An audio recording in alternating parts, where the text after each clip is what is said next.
First time I was shot down was just on a mission and came back to the field and was shot down. That's all, just crash land. Nothing serious to nobody. So you made it back? Yeah, I made it back to the field. The first two planes that were shot down and crash landed back at the one at the field, got back to the base, to Beauvais. Second one was going to the Bremer Pass and had 7 brand new officers from the States, never been in combat.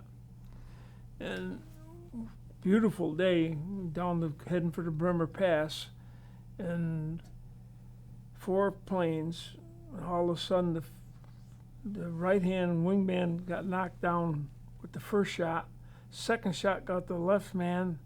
Next shot got the tail man. Next shot got us. All 4 were shot down with 4 shots. They never missed 1 shot.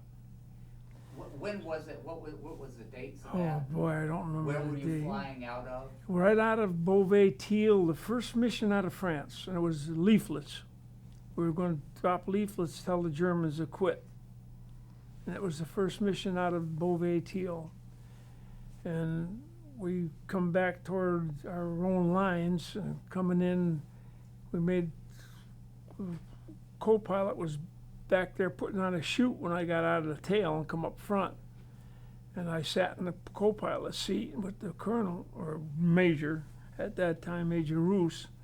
And I says to him, boy, I hate to be a prisoner now after all the time I've been over here. And he says, how do you think I feel? And I said, well, what are we going to do? He says, well, where's the co-pilot? I said, back there putting the chute on. He says, well, get out of that chair and go get him. So I got out of the co-pilot seat, got the co-pilot, and told him to get back in the co-pilot seat. We're going to crash it, take it back and crash it. So he says, okay. So he took off his chute and headed back up to the cockpit, and Major Roos told me to go back and tell the rest of the lieutenants to take off their harnesses. So they were all brand new, and they said, what for? Why should we take our harnesses and parachutes off?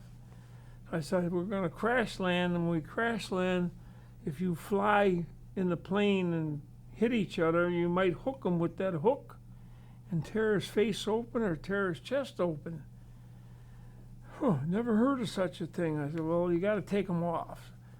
And I heard one lieutenant say to the other one, boy, this is pretty rough, sergeant telling an officer what to do. But they took them off, and we headed in for the crash. I was standing behind Major Roos, and I flew right up on top of him when he hit the ground. But I bounced right back off and went right up out of the hatch, looked down in, and everybody was just sitting there like a bunch of statues. Is you guys going to wait till this thing blows or what? And boy, by that time the hands started coming, and I was pulling them out of that hole, 18-inch hole up there on top as fast as I could pull them out. Finally, I didn't see no more hands come. I looked in, there was nobody left in the plane, so I took off. And the next crash was midair, takeoff for St. Tron. And we're on our way to St. Tron, and I don't really know what happened.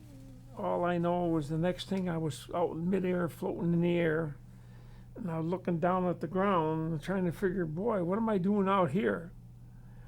And I looked up, and I saw a big piece of iron.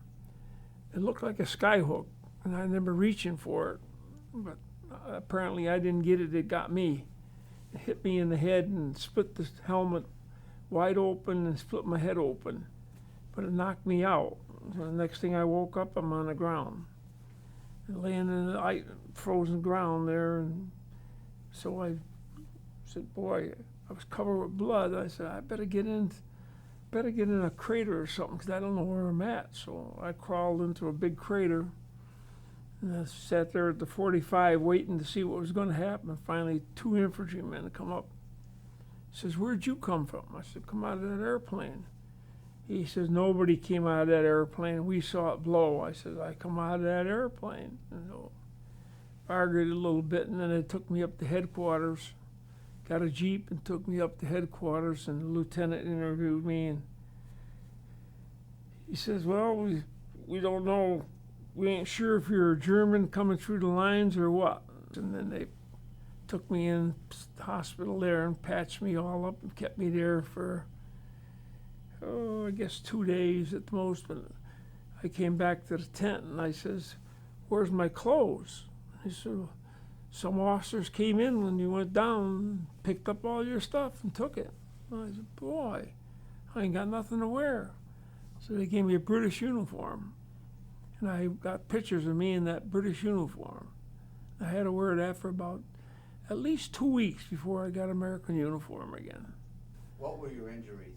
Oh, my back, my neck, my head, my feet were busted, both feet. So I could hardly move. Bill, before we get to Belgium, do you remember what the altitude was when that plane disintegrated? When it disintegrated, I don't know what it was, but the guys that saw it blow said it was probably about 200 feet, 150 to 200 feet. They weren't sure either. Nobody could tell you exactly what it was. But it looked pretty good from up where I was up floating through the air. Did anybody else survive that? No, nobody survived. There was nothing but pieces of body all around me when I landed. The next time was on takeoff. The next blow-up was on takeoff with Major Bruner. And we took off down the runway, and he dragged that right wing for about maybe 100 feet or more. Then we got up 50 foot, and he came back down and we dragged the left wing first, then he dragged the right wing. And then he come back up again, and I said, oh, we made it. Right back down into two Parks airplanes. And that's when everything broke apart in the plane and rolled over, and I was trapped in the tail again. So I figured, well, I got to get out of here somehow. So I started pounding at that little window back there that was there. It was about an 18-inch window, 18 by about that wide, maybe 20 inches or so. But I pounded it out with my two fists. I had 2 pairs of gloves on. I had no gloves when I got out. But I got out. And I ran across the field and across the runway. And I had to lay down on the runway. A plane was taking off, and I had to lay down while he went over me. Then I ran up into the minefield, and I laid down in the minefield. I didn't want to go in too far because I knew the minefield was there. So I just laid down and waited for the plane to blow. And it was probably 5-10 minutes, and finally it blew. And an engine went right by me, over my head, and behind me landed. And as soon as that blew, then there was a tremendous smoke explosion. And I got pictures of that home too. I'll send it to you. So I got up out of the minefield, walked out the same way, and then walked down to the runway where everybody was looking for the planes to see what happened. Because Major Bruner, Major or Colonel, I forget what he was. It was the last, he was going home that morning, and he was the only one that was killed. On the raid to Schweinfurt, they hit us all the way in, coming in the coast. Fighters were on us constantly. And everybody, that day I stole an extra .50 caliber gun, scavenged it, and I scavenged 250 rounds of ammo, which you weren't supposed to do and carry with you. So I had 250 rounds of ammo plus some extra machine gun, just the guts. So we got heading towards Schweinfurt, and by the time we got the target, there was only about, probably about 8 of us left out of the whole squadron.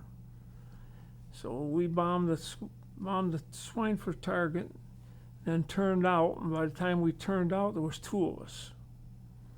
So we flew out and into the side and started going. Then a couple of stragglers saw us. We were hit pretty good too, but nobody was hitting the plane. So the stragglers started joining together, and I think we had about six of us together who were all hit.